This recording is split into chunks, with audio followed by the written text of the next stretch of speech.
আশীর্বাদ, মানুষের ভালোবাসা, কি বলবেন? দেখুন, বার্থডে তো সকলের আপনাদেরও হয়।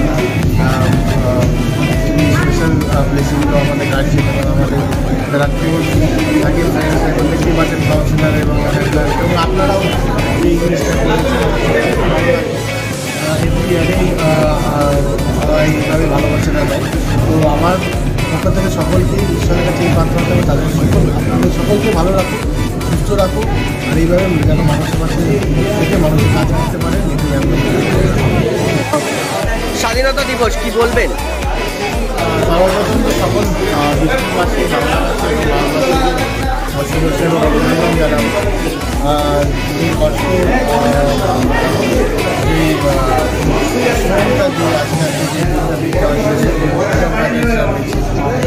যে সকলকে আমার পুলিশ এবং পথনস্থ করে আমার প্রণাম জানাবো, কেন তাদের জন্যই কিন্তু আজকে আমরা মানুষকে পরিষেবা দিতে পারছি এবং খুব কঠিন লড়াই নিয়ে কিন্তু ভারতবর্ষ স্বাধীন হতো। এবং একটাই রিকোয়েস্ট থাকবে সকলকে যে এইভাবে কিন্তু নিয়মিতভাবে চলতে হবে, মানুষের কাজ করতে হবে এবং মানুষের পরিষেবা দিতে হবে। দাদা, বীজপুরের মানুষের প্রতি আজকে কি বার্তা থাকছে? এবং ঈশ্বরের কাছে প্রার্থনা করবো সকলকে ভালো রাখুন, সুস্থ রাখুন, আর সকলে ভালো থাকুন।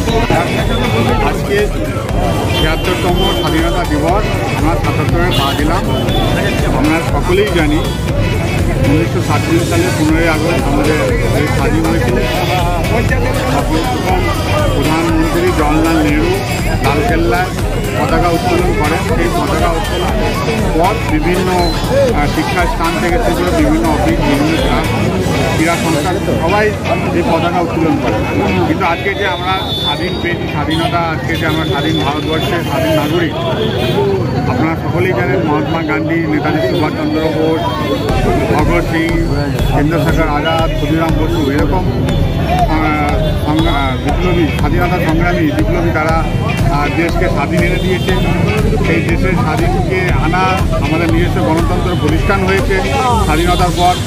শুধু একটাই বার্তা দেওয়া যায় যে আজকে যে আমাদের যে তিরঙ্গা, যে 3টে রং রয়েছে, যেরকম প্রথম রংটা হচ্ছে গেরুয়া।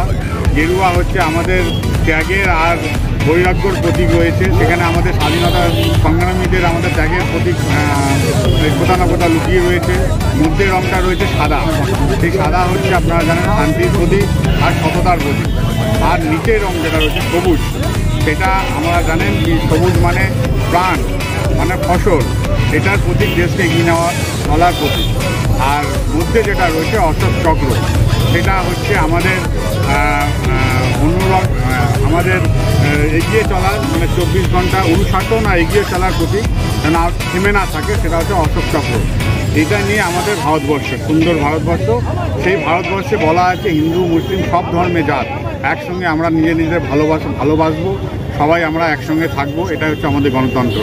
আজকে আমাদের সেই ৭৭তম পা দেওয়া স্বাধীনতা দিবসে আজকেও আমরা যে দাঁড়িয়ে মানুষের মধ্যে ভেদাভেদ যেখানে আমরা দেখছি, বা যেখানে মানুষের মধ্যে উঁচু নিচু জাতি ধর্মের যে লড়াই চলছে, সেখানে আজকে ভারতবর্ষে দাঁড়িয়ে কোথাও না কোথাও এই যে স্বাধীনতা সংগ্রামী যারা বিপ্লবী, কোথাও না কোথাও যেই ভারতবর্ষকে তারা চেয়েছিল, নিশ্চয়ই তাদের আত্মা হয়তো আজকে দুঃখ পাচ্ছে। তাই আজকে এই স্বাধীনতা দিবসে সকলে আমরা একসঙ্গে প্রতিজ্ঞা নেব, সুন্দর ভারতবর্ষ আমরা গঠন করব। এক ধর্ম, এক জাত, সব ধর্মের আমরা মানুষ একসঙ্গে যেন সুন্দরভাবে থাকতে পারি, আর এটাই আমাদের দেশকে এগিয়ে নিয়ে যেতে পারি।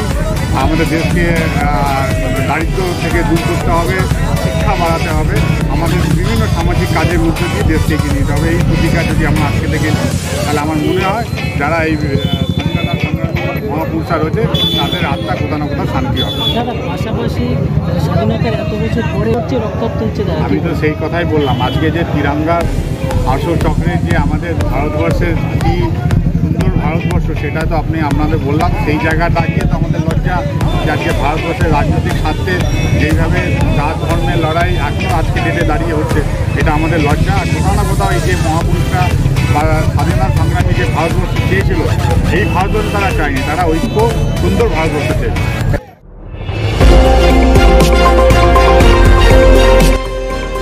আমার বাংলা, সঙ্গে থাকুন, সঙ্গে রাখুন। আমার বাংলা।